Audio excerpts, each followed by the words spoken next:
I'm checking them out as much as they're checking me out, right? And that's, I Right. think, something that artists need to understand. This is a two-way street. I want someone who's going to work for me as much as my art is going to work for them.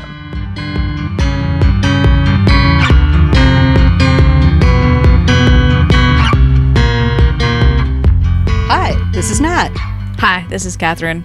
and welcome to Art Buds. Art Buds is a podcast about being an artist in Ontario. On this episode, we are speaking with Ruth Linda Morton. She makes bold, colorful paintings of flowers and pets, and most recently, roadscapes. After a career in tech, she turned art from a side gig into a full-blown business. We talked with Ruth about how she chooses the galleries that she works with, how she uses augmented reality in her painting practice, which is super interesting.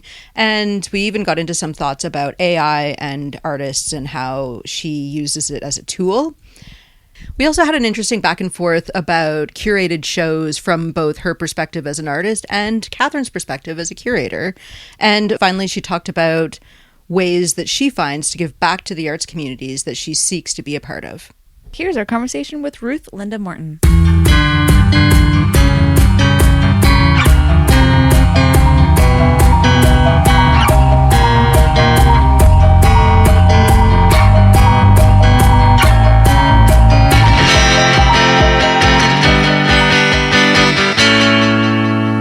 Welcome. How you doing? I'm good. On this really hot day, but thank you. Yeah. Yeah, thanks for coming in. You've been working on, so you're sort of known for doing flower paintings, but you've also been working on some landscape paintings. Yeah. So maybe tell us a little bit about what makes you go back and forth, because I noticed that the landscapes aren't exclusively just now.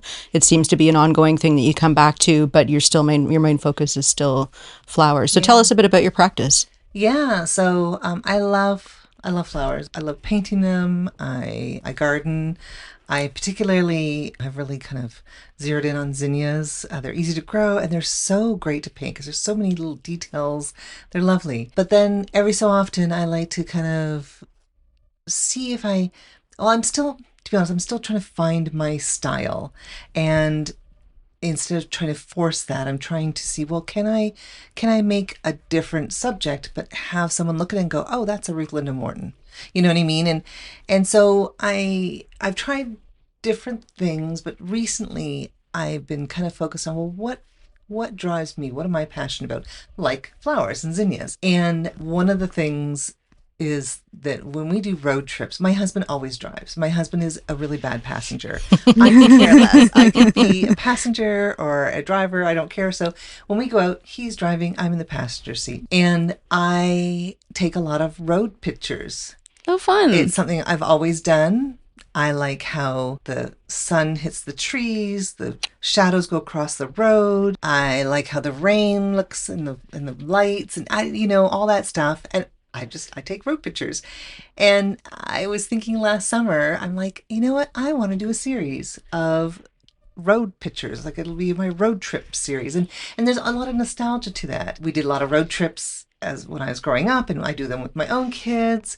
And in Ontario, like it's a very car-centric place. It's so vast, and some of the landscapes just so beautiful, and you get there by roads. And so I did a small one, and I took it to the Pelham Art Festival, which I recently did, and it was one of the ones that sold. And the guy that I sold it to, he actually messaged me and said, "Hey, are you doing more of those?" Because I told him it was going to be a series, and that was kind of my first one, just to test the waters. I liked doing it. That was okay, check, and people seem to like seeing it. Okay, check. Like, those are kind of the key pieces. What makes a good landscape? What makes a road picture, into a good candidate for a landscape painting for you? Well, like my florals, I like my florals to jump out at you. And so what I'm trying to get across with these is I want you to almost fall into the picture when you're looking at it. So the one I'm working on right now, it kind of goes off into the center of the picture. There's a lot of sky in it, but you're kind of following the road. You're on the road as the viewer. It's kind of leading you into the picture. And so I'm really going to focus, as I'm painting it, on painting the details such that you follow it right into that curve of the road. And I've actually amalgamated two photos to to make this one, I wanted to have one of the iconic moose, watch for moose, because this was the road that I'm doing is the one through Algonquin Park. Yes. Now, this particular piece of the road didn't have a moose sign on it, so I took that from one of my other ones and I put it where I wanted it, and you know what I mean, you kind of make the image what you want it to be. So it needs to be kind of not just, okay, there's a road, but there's moose, I know this road, this is familiar to me, oh wow, I'm on this road, you know. To me, that's what I'm looking for. Cool. Very immersive, very like recognizable, we've all understand what that means and looks like, and we've kind of all been there. Yeah. Cool. Very exciting. How did you come to be making art? Tell us about your art journey, because you were saying earlier, you've got this 30-year career in tech behind you. Were you always making art on the side? What led you to where you are now? Yeah. I loved art in high school, but I didn't feel that I could make a living at it. And my high school, there was 3 years of computer science, and my dad said, take all 3, because Ruth, no matter what you're doing, you're going to have to use computers. So I did, and along that journey kind of was like an aha moment for me where I'm like, hey, I can do this. I like the problem solving and I'm good at it. So I decided I went to school for computer science with a minor in fine art, which was not that usual, but Guelph was one of the few places that offered a BA in computer science. All the other ones were BSc, and so I couldn't have taken the art minor, right. So I ended up at Guelph. And it was lovely because you switch from your right brain to your left brain, and it really enhanced, I think, my whole experience. But and I always thought I'd work in computer graphics or something like that, but life took me a bit of a different turn. I worked in infrastructure, so networks and tech support and all that stuff. But I kind of did art on the side. I mean, career and family and everything got in the way. And I do have on the inside of the little powder room in my house, I remember one time the boys were like toddlers, and I was just really frustrated you get to a point where you're kind of losing your sense of self when you have kids, or you can. And I remember sitting on their little stool and deciding I'm going to paint something on the inside. And if you go into the powder room and you close the door, there's flowers all on the back of the door that I painted, because I was just like, I need to get this out. And I would do that every once in a while, but it wasn't consistent until probably about 6 years ago now, or 7 years. I was still a ways off from retirement in my eyes, in my mind. But I was thinking, what do I want retirement to look like? And I thought, I want to paint. That was a very strong desire. And then, of course, my next thought was, why am I not painting? So then I started painting, and then the pandemic hit, and I was helping my boys. They were grade 7 at the time, and so they started doing stuff on the iPad, and then we would put it onto merchandise, and we'd sell it through Redbubble and Society6 and stuff like that. And so I was doing my art on the same, you kind of try different things and build it up. And I got laid off a year and a half ago, which is not unusual in the tech. I've been laid off about 4 or 5 times, as things change. And I'm going through the interview process, and I'm interviewing, and I'm 5, 6 interviews down the line for each company, and which I still think is ridiculous that like the interview process in the tech world is like up to 6 to 8 interviews for a single job. Yeah. It's wild. I'd get to the end of the interview process, I'm like, I hope they pick me, because I like to be picked, but I really don't want this job. I don't want a job. I could really excel at this particular role. I like these people, the company looks good, but I don't want to do this. Yeah. And I was joking with my husband. I'm like, what if I didn't? What if I didn't get a job? What if I? He's like, oh yeah, then just retire. Do what you want. And then I'm like, no, really. What if I don't go back? He's like, well, let's look at the numbers, And so we went through our finances, and we're like, yeah, you could retire. And I'm using air quotes, because I'm not really retired. I'm a full-time artist, Yeah. but I have the privilege of not having to rely on my art for my income. Yeah. My income. But my goal is to get to the point where I am bringing in a decent income with my art. Like, that is my goal. That's how my mindset kind of works. So there you have it. There's the cool. The one thing I've learned from the art thing is it is a lot of trial and error. You gotta try everything. You gotta make a lot of mistakes, and then you figure out what you like and what you don't like, right? You figure out what galleries work, what galleries don't work, and what comes out of those relationships. And what relationships are worth it and not worth it. And it really is a trial and error. You've done some of that in the last couple of years. You've been with, I know you were with a little gallery, I think in Toronto for a bit, selling prints and so on. Yeah. Now you're with the Burlington Art Gallery in their shop store or their gallery shop, as well as with Fab House in Blythe. You want to tell us how you came to have chosen those places and not others? So basically, I look for open call. I look for people calling out for things, and I apply to a lot of things. And I know that there's a coffee shop in town that I'm not going to name, but they put a call out saying, "Hey, artists, come work with put your art in our coffee shop." And so I did, and they followed up with me, and they said, "Well, tell us what you have available, or what you would put on the walls." And so I sent them all sorts of stuff, and so then I'm like, "Okay, well, tell me about do you take commission? Is the stuff insured? Like all the standard questions that you should be asking." And they came back and said, "Oh yeah, we're going to take 50%, which I'm like, okay, if you were a gallery and you were advertising my art and bringing clients in, but people are going to that coffee shop to drink coffee, and my art is enhancing your space. And I know from your socials that you are not advertising or helping the artists that are on your wall, because I know they've had art on their walls. And as soon as I start pushing back, they're like, "Oh, okay, well, we're, thanks, but no thanks." Yeah. And that's okay.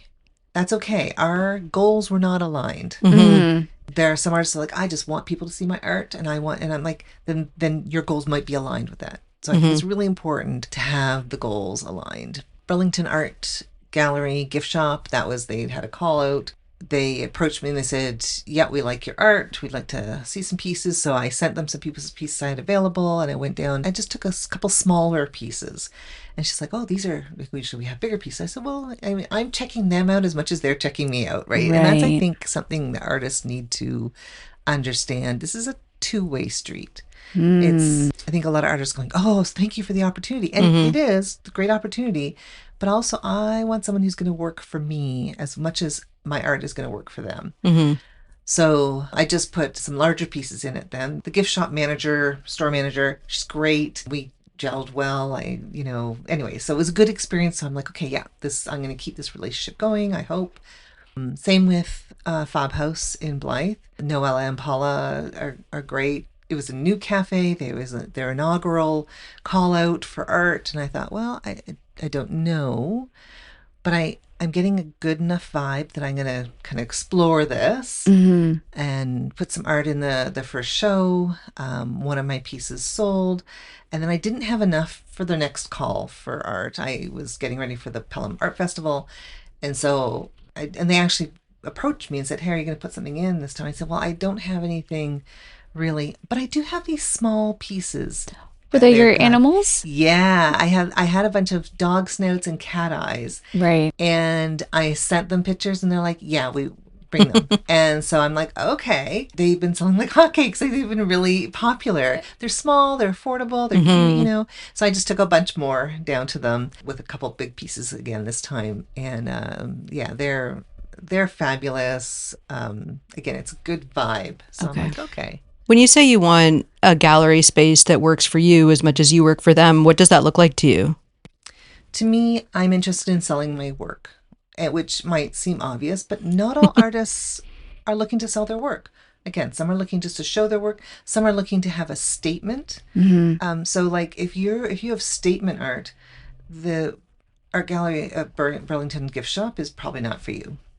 But you might want to do a show or an exhibit, You have to understand what your goal is, and then who can get me that goal. So I look at social media presence. I look for people who are coming in to look for art. So let's talk about the Makers. It was the Makers store in Toronto that I had pieces in, and it's not an art store. It is a handmade arts and crafts type store. And basically what you do is you rent the space, and they have the shelves, and you bring your pieces in plus anything to put them in, like, display racks and stuff.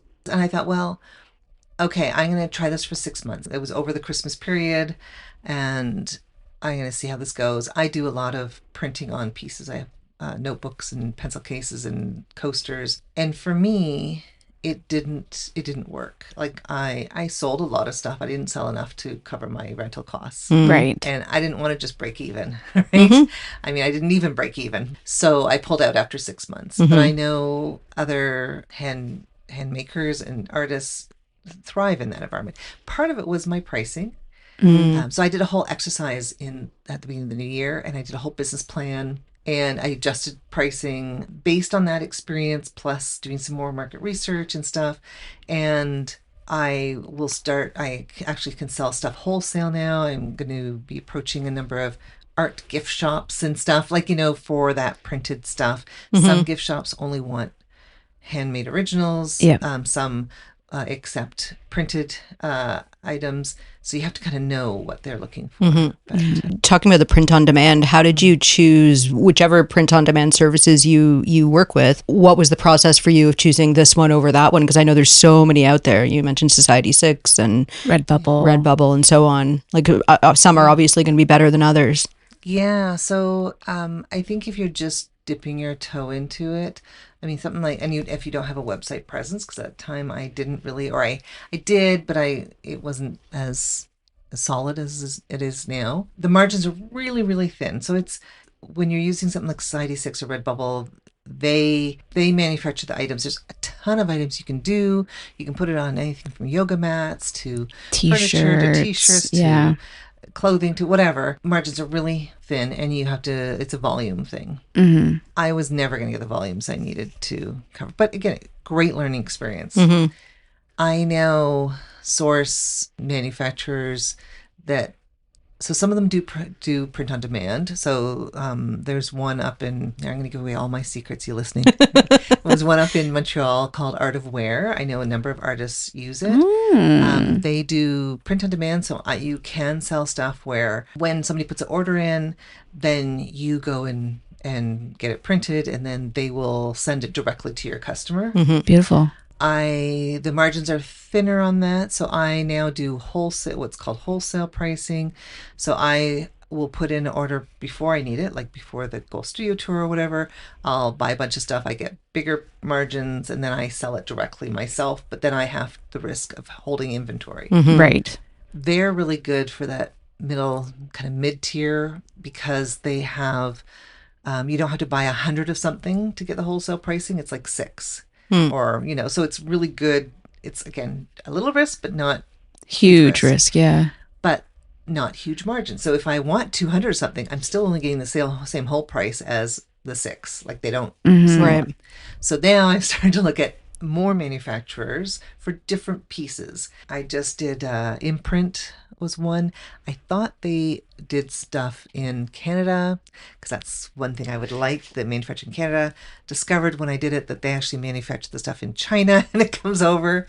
But again, you're kind of trial and error. So I did. The products are really nice. I'll have them at the Guelph Studio Tour, but I can't say, everything was made in Canada, unfortunately. But they're ceramic coasters, and I bought 50 of them. And the higher I go, the better the prices for me. Right. So a lot of different things. I'm always kind of trying different things and trying to mitigate the risk to myself as I try these things. I actually had someone ask me about parting with artwork, because like they're also an artist, and they really struggle with like letting go of a piece because it's a part of their soul. As an artist who has a very distinct goal to sell. How do you feel about that? Like, what is some of the things that you think about when you're letting go of a piece, especially your more personal ones with the Road series that you're thinking about? Yeah, some of them are harder than others. And I've recently been thinking about it. I saw a thread on Instagram about, as a newer artist, you're always looking, sell everything. But then as a more established artist, sometimes a gallery will come back or a museum will come back saying, we want to show a series of your work from older to new, and you're like, well, I don't have any of the old stuff left. You know what I mean? So there is that. I mean, everyone hopes we're going to be at that level of success, but you don't know. So, I mean, I have some pieces of my own that I've kept. There are ones that are more personal, especially as I'm experimenting with a style. Like I did pictures of my kids. I'm like, well, no one's going to buy those. I made them specifically for me to hone my skills and for me. Yeah, and also the fact that I document everything. So this has been from the get-go. A piece is finished. I finished painting it. I put the hardware on the back. I scan it in. I have a little scanner, or I get a photographer if it's a larger piece to professionally photograph it. And then I have it all, so I can make prints. I can look at my art anytime I want. It's all there. Right. So that gives me some comfort. Okay. All right. That's fair. That's fair. Good note for the artist friend who reached out to me. I'll let her know. Yeah. Tell us about using I don't know if it's AR or VR in your process lately, because I know that you've been experimenting with the goggles and it sounds kind of cool. And you're the only person that I know who's done that in their art practice. So I'd like to hear more about it. Yeah, so that is AR, augmented reality. So I use the MetaQuest virtual reality goggles, glasses, whatever you want to call them. Usually people associate them with gaming. When I told my financial person that, I bought this as a business expense, he's like, CRA may come after you. I'm like, I could prove 95% of the time I'm using it for my art, And I use an app called Stencil VR. And actually, my son has started using it. My son, who's going to be going to school for art studio, he's seen me use it.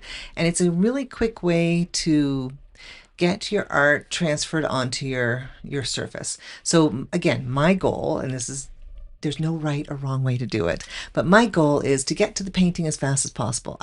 Some people really want to do the drawing, and they want the drawing of the piece to be really good, and then they start painting on top, and they need that. I don't need that. I want to paint.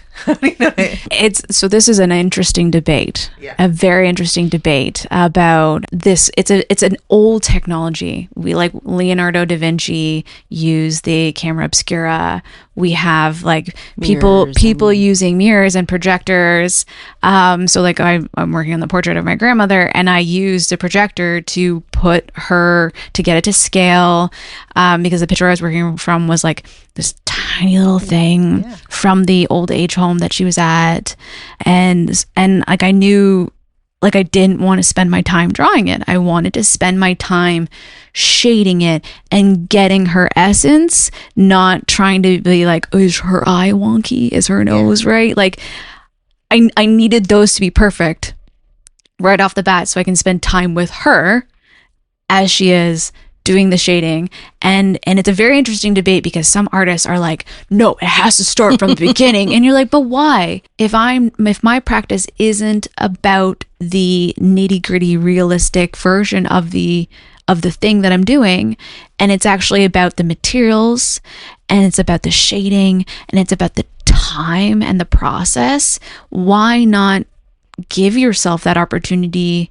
It doesn't mean I don't have the skills. It doesn't mean that I don't practice those skills in different ways and at different times. It just means that like the important part of the work isn't proportions and making sure the eyes are perfect and the mouth is right, and it's about spending time there, and right? you get to spend your time doing the things that you find more enjoyable. And like I think that's it too. Yeah. Now, having said that, I did a class with David Cesar in town here, and he is a very precise artist. And so when I was doing the class with him, it was a portrait of one of my boys, and I did my sketch, and he's like, then he challenged me. He's like, you can do that better. I'm like, well, I just want to get it on the painting. But then I'm like, well, I'm here to learn. So let me go back in and it was an eye-opening event for me. Like, I was like, oh, I thought that sketch was pretty good, but this I have discovered and worked through problems that I now don't have to work through on my painting, and also, I mean, I kept that sketch. It's beautiful sketch, if I do say so myself. So there is, but then I don't want to do that for everyone I do. Like, it was a really good learning experience for me, but then again, that's just not what drives me. It's what captures your imagination, what drives your passion. And me, I want to, if I start with a fine drawing, my painting is going to also be fine. And that one I did with David, it's a beautiful painting, again, in my opinion. But it's very precise and it's very detailed. That's not what my art practice is all about. My art practice is actually about fooling the eye and about things that aren't precise. But when you look at them, you're like, oh, wow, that's so detailed. But it's not really detailed. It's just, it's the optical illusion. Yeah. And I like that. I think it comes down to like, what's the goal? What's the context? What's the process? Where's the joy? Yeah. And I think sometimes people forget about the joy. Like, where are you having fun? If you're having fun doing the detailed drawing, then do the detailed drawing. Yeah. But if that's not where you're having the most fun, then like, what's wrong with just making it a little bit easier so that way you can have fun, so then people can see the joy, and that's where they connect with. Yeah. Okay, so where do you stop? Using tools and technologies. Let's go there. Let's talk about AI. I mean, I have some opinions. All artists do, I think. All artists do. Yeah. Well, what's yours? Let's start off. You asked the question, what's yours? Especially from the tech world. Yeah. So on the one hand, I've embraced AI, but not for creating my art. And it pains me to see AR generated images because they're so obviously AI. And what pains me the most is when I see small business owners, especially ones that are tied to artists, like galleries or art kind of events, using AI images. And usually they don't realize it because some of the tools like Canva, most everyone uses Canva. If you go up to their stock images, some of those images are AI generated. And so a small business owner who doesn't really know, they go, I'm just using Canva, the stock images, well, I've always done. And they don't realize it. And then it's hurting their brand because people are like, wait, you're supposed to be supporting artists. I like using stock images as reference photos. And the artist who took that photo gets something on the other end. Like, what I mean? It's a real person took that stock photo. Do you like subscribe to a stock image service kind of thing? Or I have a couple that I like the most, like Pexels, Unsplash. Unsplash. So those ones are paying real photographers to take real photos, and so you're supporting somebody else's art practice by. Sometimes I will also use the free ones that are on Facebook, like there's groups, and those are people that are just like, hey, I've taken this reference photo and I want artists to use it, and then I'll usually, if I use it, I will then post my painting, and they're going, and there is it's not a monetary exchange, but it is a satisfaction exchange with that person. And I think that's also valuable, that sense of community. Do you use your own stock, or not stock photos, but do you use your own photos in your, because if you're, 80 to 90% of the time, it's my are these your reference animal photos. paintings or other, like... Yes, yeah. Like I don't have, 50 different dogs. Fortunately. But why not? Because my husband won't let me. I think the city of Guelph might not let you either. Yeah. But then AI can be useful. So if we want to talk about that side of it, ways that I've used AI, I use it as a sounding board often. And the most impactful use of it has been as a research assistant. So I was saying that I did a business plan at the beginning of this year, and that's nobody's really going to look at my business plan. It was mostly for me to kind of go through what is my brand, what are my goals, how am I going to do this, and then part of it was what is the competitive landscape, and so I used AI to do a lot of the research, but here's a really tangible example. I wanted to do competitive analysis. I want to know what the pricing was in the market and how my art fit in it and everything. And so I had AI go out and find, artists, about 10 artists that are in Ontario that do florals, that have bright colors, that have, similar vibe and stuff. And then, you have to double check everything, but at least I'm not starting with hundreds of thousands of options. I've got 10, and I went through and I'm like, oh yeah, these ones, and actually some of the names I knew already, some of them I didn't. I kind of looked through. I was able to do pricing analysis, branding analysis, looking at similar artists to know where I fit. And it actually caused me to change my whole pricing strategy, not change it, tweak it, mature it. Okay. what was really funny was it was really obvious once I put all the data in, because I'm a data geek. So I put all the data in, and these are all public prices, right? That artists have. You could see who had a pricing strategy and who didn't. Oh. Interesting. Yeah. So that I find that really interesting. I think it's very good at any sort of corporate business side analysis. I think AI is good at that because there's so much of that information available on the web that it's capable of scraping it. And we've done so much of that analysis historically, for decades. So, and it's all out there. So AI is really good at just kind of chugging through that. Well, it would ask me questions. So as I got to know my business better, I'm like, okay, I need to come up with, what my marketing strategy is. And I used a template from the Guelph Business Center to kind of work through. So I knew which categories to work through. And I said, okay, I'm working on this section, and I need to come up with something that's like, okay, well, based on your business, Ruth, you know what I mean? Here's what I would recommend. And then I would look at what it said and I would say, well, I agree with that. I'm going to tweak it and put in my own words. Right. But can you dig deeper on this? Or can you go in this direction? And again, it's a sounding board. And sometimes it would come up with things that I hadn't even thought of. And I would then start going, oh, let's explore that some more. Really, really useful. Even though the business plan still took me hours to do. It would have taken me, I probably wouldn't have gotten it done. If I didn't have AI, it would have taken me much longer, and it probably wouldn't have been as in-depth. I would have missed things.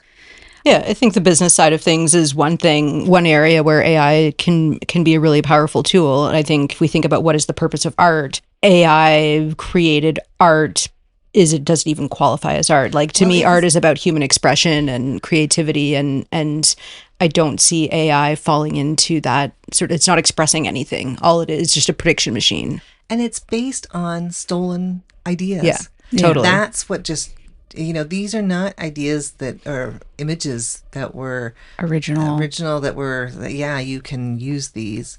And that just irritates the heck out of me. And for the longest time, actually, I wouldn't upload any of my photos of my paintings. I would just talk about them. Okay, I've got a zinnia painting. It's like, this is the vibe I'm trying to get. Can you help me? And then my husband's laughing at me. He's like, your website is all public, right? There are images on your website. AI already has your images. Hopefully it's not generating stuff off of my images, but it already knows my artwork. Yeah. So I uploaded my first two this week. Actually, I was trying to do some stuff and I'm like, oh, here, take a look at this and tell me what you think. So there's an artist in the UK that I've just recently got really into, and I've sent him a video of him to you, Natalie. Sam Hemper.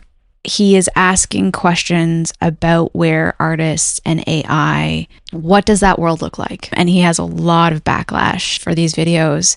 And nowhere is he promoting AI, but he had a really wonderful video about David Hockney rather recently, since he has just passed away, that really changed my perspective and made me go, okay, maybe I need to just be open to the conversation a bit better.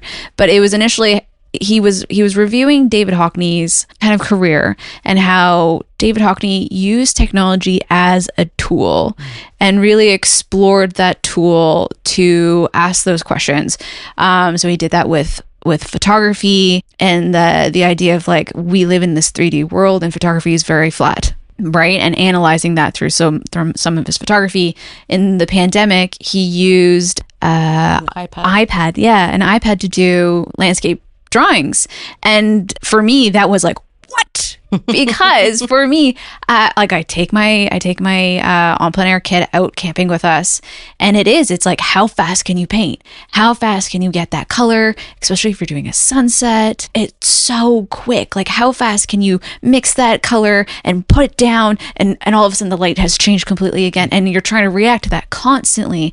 And some paintings you're like, oh man, I'm such a good painter, and other times you're like, that's a hot mess. That is a hot mess. And I have more hot mess paintings doing an en plein air painting than I do a really beautiful one. And it's because you were constantly reacting to the environment and it happens so fast. And in this example with David Hockney is he used his iPad and he isn't mixing colors. Just like, bam, it's that blue. Put it in. bam, it's that blue. He doesn't have to, like try and get that cool red and that warm yellow and like, why isn't it making that orange? Like he's missing that, like that chaos and that time consumer. And apparently right before his death, like he had started playing with AI. He had some AI videos at Glastonbury and he never got to finish them, obviously, because he has passed away. But it made me go, Yeah. I don't know where I stand with AI, because I know there's a lot of environmental impact. There's a lot of like job impact and economic impact. There's no protection. So we have very much we have all of our human generation have asked for forgiveness after the fact, and we have no plan for the future. We're just diving right into it. So like that's scary, but it's interesting. I think there's opportunities, and David Hockney kind of made me go, Well, if you noticed, every time there is a technology shift, and I'm not just talking about recent years, like industrial age and stuff, it's like you've got the forerunners that are racing into the middle of it, and then you've got people that are like, no, I'll never use this. And when a new technology comes out, especially one that's as transformative as AI, there aren't rules and laws. It's the Wild West. And then things come into place and it gets a little more settled, and then it becomes ubiquitous with our life. Like think of photography. Okay, think of before how artists were impacted by that. Before then, the only recorded memory of what something looked like was an artist's rendition of it. And then the photography came in, and it's like, oh, well, that's photography bad. Artist good. You know what I mean? It was a threat. Photography and painters and, exist together now. It's different. You're exploring different things. And actually, that allowed artists to explore different things. Now artists started exploring what was in our heads, what was in our minds, more imaginative. Because you weren't recording what was in the world, because I could take a picture and do that, right? So it actually opened up what artists could do.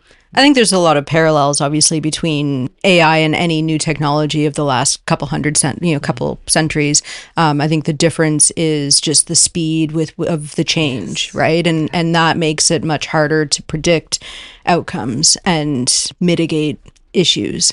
I think that's the key, right? I think it is the speed, because we still haven't figured out social media, right? We still haven't really come up with like the laws and the safety nets for what social media has done. We are still floundering with that. So if we haven't figured that out, and that's been around for at least 20 years. And with the exception maybe of the internal combustion engine, I'm not sure that there's any new technologies that have been quite so transformative environmentally, like that require so much, like the growth of data centers is. So that's interesting, because actually my husband works on data centers. So I have a unique insight into that. And yes, there are some issues with large data centers, particularly what's happening in the States. I don't want to downplay that, but I do know that there are data centers being put into place that, they're looking at, so I'll use an example. My husband just built a big data center in Waterloo on the university campus. And so the water comes through, and it comes through the system, and it cools the computers. And then he's actually piping that hot water to the building beside it to do their heating. So that they call it heat loss or something, but it's the heat is like a product. It's like, well, where can I use this? How can I, so there are ways of making the data centers beneficial rather than detrimental to the environment around it. And I think we need to push for more of that. Oh, that's an interesting one. I'm curious. That will be probably the most hot topic of all of our podcasts. People are going to have a lot of feelings. We're going to see so many comments on YouTube. I can't wait. Sorry, it's all food for the algorithm. Ruth, 2025 was a big year for you in terms of exhibitions. How did that play out? Good. I mean, even when I don't do as well as I would have liked to have done, I learn from something. So I have learned, well, and actually I already knew this, that I'm not a market person. I know you just had a really successful art on the street, Catherine, that was good. And I love to support that and stuff. I actually, whenever I can, and I know an artist is going to be in an exhibition, I try and go, and, I love attending them. I also know that I would not like my career if that's what I was doing all the time. Mm-hmm. So I do 2 in-person events. That's my thing. One in the spring, one in the fall, my anchor events. And then I try and do as many exhibitions and shows in between that as possible. I look for, and there's different, and I didn't realize this going into it, that I was like, oh, it's all the same. It's not. Like, you've got, I don't want to say low tier, but entry level kind of galleries and shows, and you've got, again, different types of shows. Are you looking to sell? Are you looking to exhibit? Are you looking to have, say, a statement? What your goals are will impact, or should impact, what you're trying to go after. Mm-hmm. And it's really important to look at a show or an exhibition or a gallery even and go, does my work fit this? And also to note that even when you don't get into a show, it's not personal. Like, the curator is looking for something, and sometimes it depends on what comes in. Mm-hmm. They're like, oh, well, we got a lot of this, and I want to go in this direction with this show, and you don't know. It has nothing to do with the quality of your art or how good you are. Mm-hmm. I know that when I first started out, I was like, okay, I'll use Paint Ontario as an example. I had these, what I thought were my best paintings, and they were of my dogs. I had 2 dogs at the time. I thought they were just really good paintings, and I put them into Paint Ontario, not realizing that that's not really a good fit for Paint Ontario, like, especially how I'd rendered them and stuff. It was, and I remember being really kind of hurt. I didn't get in. And then, of course, over the years, I've kind of learned I need to understand what I'm applying to. And so now when a show comes up, I'm like, okay, do I have anything that I think will fit? And then I look at what I've got. Then I go, oh, yeah, I think this will fit. How, and there's more of a thought process towards it. And I get more success that way. Mm-hmm. And also, I look at their social media. I'm like, my goal is to sell. So is this an exhibition just to show art? That may not be the right place for me. Is this an exhibition where people are going to buy the art and the organizers are positioning it that way? Then that's for me. Bing, bing. What I mean? That's for me. Mm-hmm. Yeah. You had, you've just finished curating. You haven't finished hanging the show, but you've been through the process of like having a bunch of submissions as the curator and having to make the decision about whether or not this piece is accepted or not into the show. And we had a conversation about it a week or 2 ago, and you're saying like it's not always about whether or not the piece itself is like quality, or what are the factors that you were considering when you were accepting pieces into your color show in Blythe? For that show, I was really focused on trying to have a conversation beyond aesthetics. For Color is, like, a lot of people don't understand the depth historically, culturally, politically that color has, technology-wise. And I was just really, really interested in just like how to show that in as many different ways as physically possible. How are artists exploring color beyond just, it's pretty, right? Because at the end of the day, like, we all love color. We have it all over our houses. It influences our behavior. It influences what we buy. It influences how we eat, who we're attracted to. Like, there's so much conversation and nuance to color. And I wanted to really, like, how can I show all of that depth in as many different ways as physically possible? And that was really hard because at the end of the day, like, some pieces were really interesting, but then I'd get the explanation and I was like, I don't know what you're talking about. And I don't think anyone else would understand what you're talking about. And there was a lot of artwork in a maybe pile when I was going through it. I think there was something like 78 artists that applied, which was amazing. I think, and every artist could apply up to 5 pieces. I think there was over 100 pieces for me to like look at and try to put together. So you're still trying to hang a cohesive show that tells some sort of a story as well, I suppose. Yeah, so one of the many things that I've done throughout my education was I did gallery and museum studies right after teachers college. And gallery and museum studies, we did have a course about curation, and curation is really interesting because it's trying to use other artists' work and their stories to show your story. And to show your message. And it's a little bit more complicated than I think I understood at the time. Because, so I have another idea for another show that I would love to curate one day. But this round, I'm like, I think I would ask those artists personally instead of doing an open call. Because with an open call, you have no idea what you're going to get. Yeah. You have no idea what other people's interpretations are. And some interpretations, I was like, this is amazing. And other interpretations, I was like, ooh, you're so close, but it's like it didn't hit.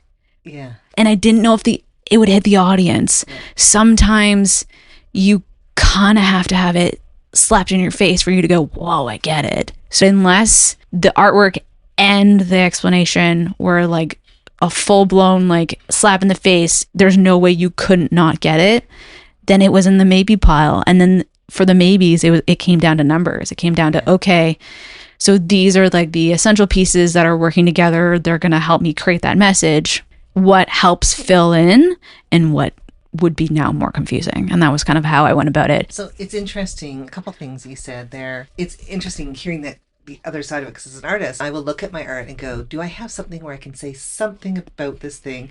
And then I have to think through it and I have to sort of develop it. Like, so that's interesting. And again, you don't know if it'll hit or not. You just, sometimes I talk about selling my art, but also you want to get your name out there.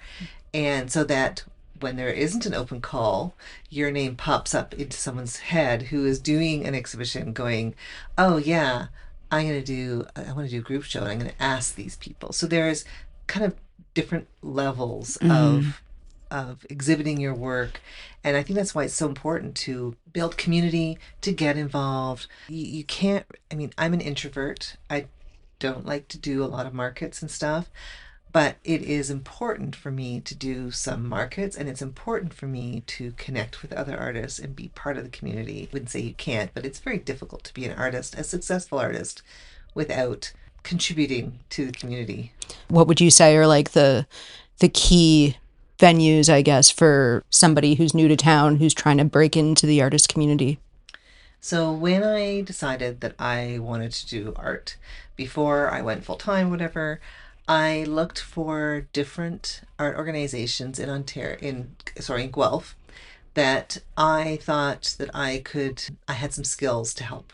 So that was the first thing. How can I help the community? And the one thing I saw was the Guelph Studio Tour. So I've been going as a patron of the Guelph Studio Tour for a couple of years, and I noticed the one year that they didn't have a good online map, and something just didn't gel. And I'm like, I got technology skills. I could help with that. And I finally figured out how to connect with somebody and met them for coffee, and they were like, what, you want to volunteer with us? I'm like, yeah, I see you have a need and I can help with that. And they're like, oh, that'd be great. And I wasn't at a point in my career where I was ready I had a body of work that I could actually show, but that was okay, and they're like, yeah, sure. So I helped them on their website and their technology and stuff for the first year. And then the next year I was ready to put my hat in the ring and see if, and they accepted me as an artist on the tour, and I kept doing some of the technology stuff. And then this year, I'm not doing any volunteering with them. I'm just exhibiting, but I now know a number of the artists, and I follow them now on Instagram. If they have an event or an exhibition, I try to go to the opening. Like, you know what I mean? You try and build these relationships. The Guelph Arts Council is another organization that, again, when they have an event or something, I try and show up. I try to be there. They have a call for artists. That's where we met, actually, at the 50th celebration. And it's hard. It's hard sometimes to go to the openings. Sometimes I'm like, okay, John, my husband John, I'm like, you have to come with me on this one. And he's really good, although he's not into art at all. So I'm like, I just need you there. He's like, okay. And even at, how old am I now? I'm still like, oh, I don't want to be the new kid in the room. So, but then everyone has those anxieties, right? So, Yeah, that's kind of been it. Also, I keep my eye on things like the Society of Canadian Artists. There's the Ontario one. There is the CARFAC, which the acronym I can't remember. But they do a lot of legal documents and stuff Yes. for artists. Yes. Being involved, I don't necessarily know all the people and stuff, but kind of I support them through my membership, and I read the stuff and I look at, you know what I mean? Like, and you kind of get to know who kind of the players are, and then you kind of go, well, I can contribute over here. Like, it's not all about what can you do for me. It's like, what can I do for you? Which I will get something out of, I know, because it's connections with people and stuff. And so that's how I approach it, very mindfully. Where do I want to, connect? Mm-hmm. Yeah. What's next for you? What's going on? And I know you've got your landscape painting that you're currently working on. Do you work on a bunch of little things at once, and we're building up to, you said you have a fall show generally? Yeah, so that's the Guelph Studio Tour. Oh, That right. happens the Yeah. weekend after Thanksgiving.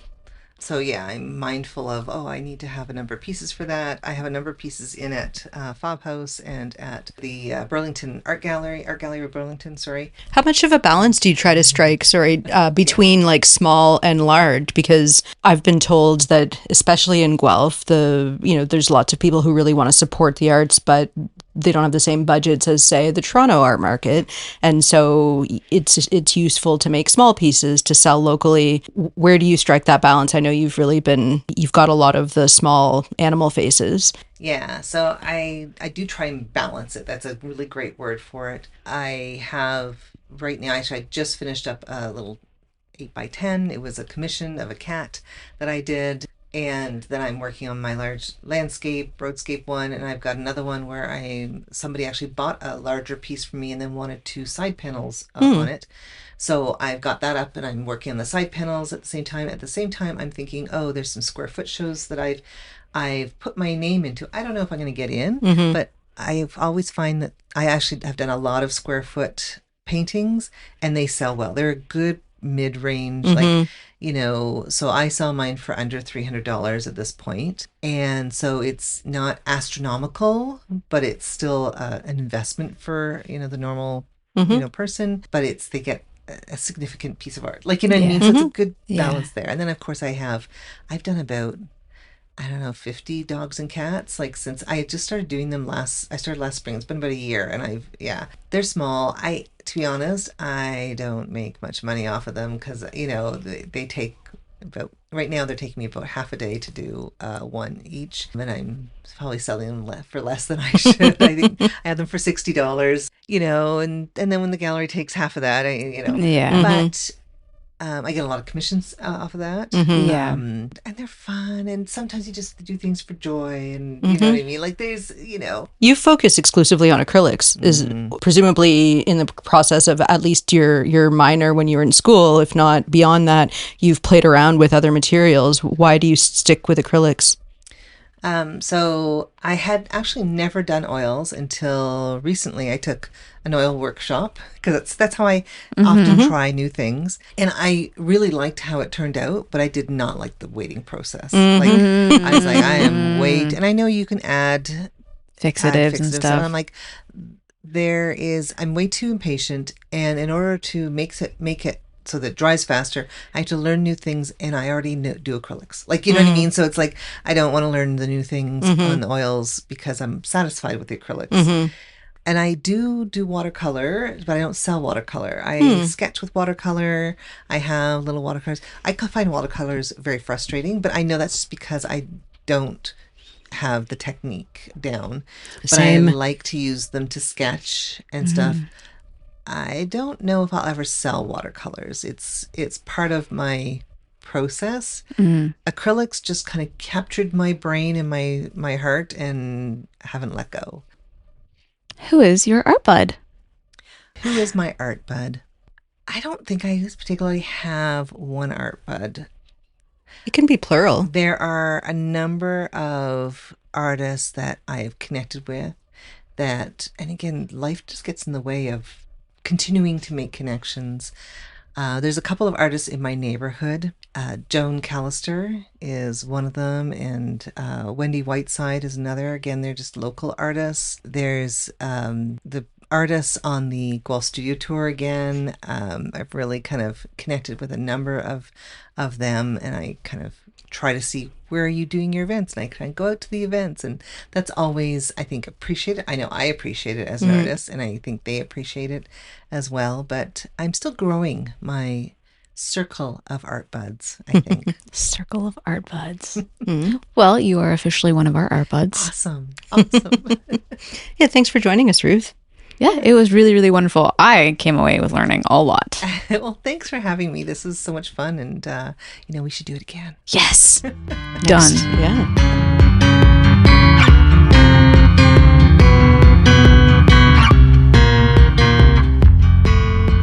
Whew. That woman's got a plan, and she's going places. Ruth was a fountain of knowledge. I loved her take on creating a business. I loved her perspective on AI. I loved her openness with us and how much tips and tricks she gave us. It was a wonderful conversation. Yeah, we mentioned in our last episode with Matt how it's not super sexy to talk about the business side of art, but it is really important. And the only way to make your art practice into a money-making enterprise really is if you think about it like a business. So hearing her perspective on that, I think, was really valuable. And can I point out that we did not prompt either of them to start talking about business. They both came in and started talking about it on their own terms, and I highly recommend, if you didn't listen to Matt's episode, to go back and listen to it, because they just pair so well together. The two of them had some incredible words of wisdom for new artists, for established artists, for artists kind of trying to figure out what's going on. It's changed how I'm going to see my personal practice. If you liked this episode, in addition to going back and listening to our episode with Matt last month, please like and subscribe the podcast. You would be doing us a real favor. It helps us get the word out to other artists and members of the arts community. You can do that on YouTube, Apple Podcasts, or your favorite podcatcher. Leave us a comment with what got your attention and share it with the artists and art cheerleaders in your life. We'll be back in a month with a very special episode. In September, our episode is going to be about everyone's favorite artist. So we've asked all of our guests so far who their favorite artist is. We even shared a little bit of our favorite artists, and we can't wait to show you that episode. Stay tuned. Thanks for coming. And have a great month. Bye.